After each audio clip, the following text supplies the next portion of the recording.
Good morning from Vaishno Devi. अब हमने 14 hours की ड्राइव करी फ्रॉम दिल्ली टू कटरा। मतलब हम इतना टायर्ड हो गए थे बता नहीं सकती, बट लेकिन हमें किसी ने इन्फॉर्म करा कि आप सुबह 4 बजे लाइन पे लगो, आपको हेलीकॉप्टर की टिकट्स मिल जाएंगी।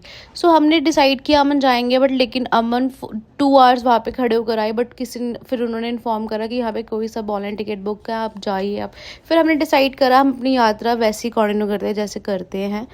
बट लेकिन हमारे बहुत अच्छे दर्शन हुए, बहुत अच्छा मज़ा आया। बट एट द एंड हमारे साथ ऐसा कुछ हुआ, मैं वीडियो के एंड में बताऊंगी। और देन मैंने आदू और अमन को टैग्स वेयर करा दिया। आदू ने डाल ही रहा था, मैंने उसके हाथ में डाल दिया और मैंने अमन को डाल दिया।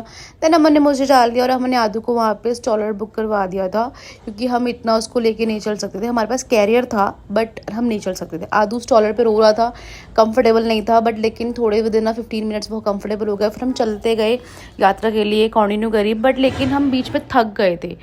फिर हमने सोचा कुछ खाते हैं, बट उसके बाद फिर हमने डिसाइड करा कि नहीं यार, आई डोंट थिंक सो कि मेरे से इतना चला जाएगा। तो हम कहते कि पर अब ऐसे करते हैं, हम ना हॉर्स बुक, घोड़े की राइड बुक कर लेते हैं।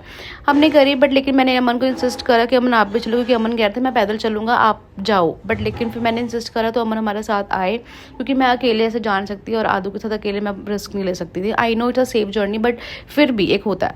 देन अदकुआरी से हम पैदल चलकर भवन तक गए, जो कि नया रास्ता है। 5.5 किलोमीटर हम पैदल चल कर गए, बहुत डिफिकल्ट था।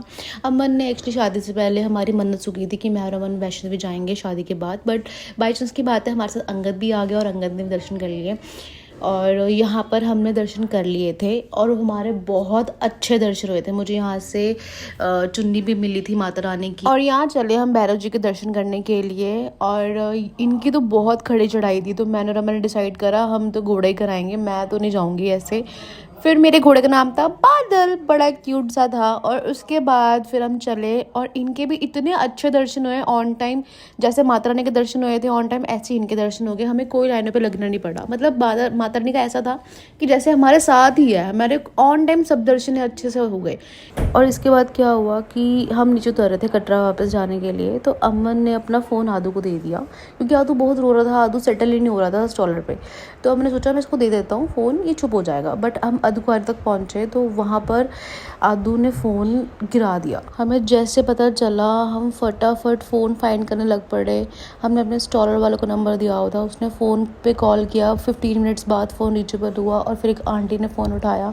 जैसे आंटी ने फ़ोन उठाया हम उनकी लोकेशन पे पहुँचे। मतलब बीच में बहुत सारी चीज़ें हुई, मैं इतना एक्सप्लेन नहीं कर पाऊँगी। और वो आंटी हमारे लिए माता रानी जैसी थी, उन्होंने रेड कलर की साड़ी पहनी थी। उन्होंने हमारा फ़ोन रिटर्न करा। सीरियसली अमन और हम दोनों इतने इमोशनल हो गए फ़ोन देखकर, क्योंकि फ़ोन बहुत बड़ी चीज़ है।